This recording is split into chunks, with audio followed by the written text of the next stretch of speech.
Cancer prevent ചെയ്യാനും vaccination ഉണ്ടെന്നുള്ളത് പലർക്കും ഇപ്പോഴും അറിയില്ല.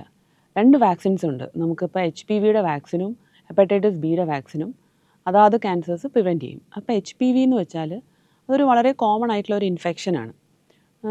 സെക്ഷലി ആക്റ്റീവായിട്ടുള്ള ആർക്കും കിട്ടാവുന്ന ഒരു ഇൻഫെക്ഷൻ. 90% ആൾക്കാർക്കും ഇൻഫെക്ഷൻ ഉണ്ടാവും. അപ്പോൾ അത് ചിലർക്കത് ക്യാൻസറായിട്ട് പ്രോഗ്രസ് ചെയ്യും. അത് ആർക്ക് വരുമെന്ന് നമുക്ക് പറയാൻ പറ്റില്ല. അപ്പോൾ അതിന് ആ ഇൻഫെക്ഷൻ വരാതിരിക്കാനുള്ള വാക്സിനാണ് HPV vaccine.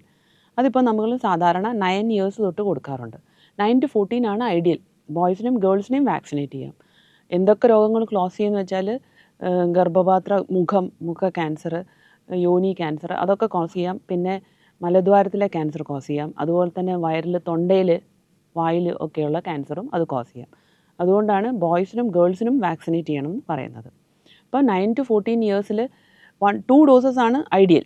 Even up till 20 years WHO ഒരു ഓഫ് ലേബൽ ഇൻഡിക്കേഷനായിട്ട് സിംഗിൾ ഡോസ് വരെ കൊടുത്താലും മതി എന്ന് പറയുന്നുണ്ട്. പിന്നെ ഇല്ല, നിങ്ങൾക്കത് പറ്റിയില്ല എന്ന് പറഞ്ഞാൽ അപ് ടിൽ 26 ഇയേഴ്സ് ക്യാച്ചപ്പ് കൊടുക്കാം. അത് 3 ഡോസസ് ആണ്.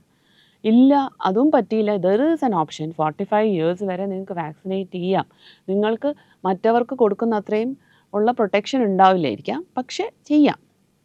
പിന്നെയുള്ളത് ഈ വാക്സിൻ എടുത്തതുകൊണ്ട് എൻ്റെ കുട്ടിക്ക് എന്തെങ്കിലും ബുദ്ധിമുട്ടുകൾ ഉണ്ടാവുമോ എന്നുള്ളത്. എല്ലാ വാക്സിൻ എടുക്കുന്നവർക്കും ഉണ്ടാവുന്ന ചെറിയ പനി, വേദന അതൊക്കെ ഉണ്ടാവാം. ഇത് വളരെ സേഫായ വാക്സിനാണ്, പ്രൂവൺ ആണ്, കുറേ വർഷങ്ങളായിട്ടുള്ളതാണ്. അപ്പോൾ അങ്ങനത്തെ ഭയപ്പെടേണ്ട ആവശ്യമൊന്നുമില്ല. പിന്നെ ഈ വാക്സിൻ എടുത്തതുകൊണ്ട് ഇൻഫെർട്ടിലിറ്റി, അതായത് വന്ധ്യത വരാനുള്ള സാധ്യതകളുണ്ടോ എന്നുള്ളത് ചില പാരൻസിന് ഭയമുണ്ട്. അതൊക്കെ തെറ്റിദ്ധാരണകളാണ്. അങ്ങനത്തെ യാതൊരു സാധ്യതകളും ഇതുകൊണ്ടില്ല.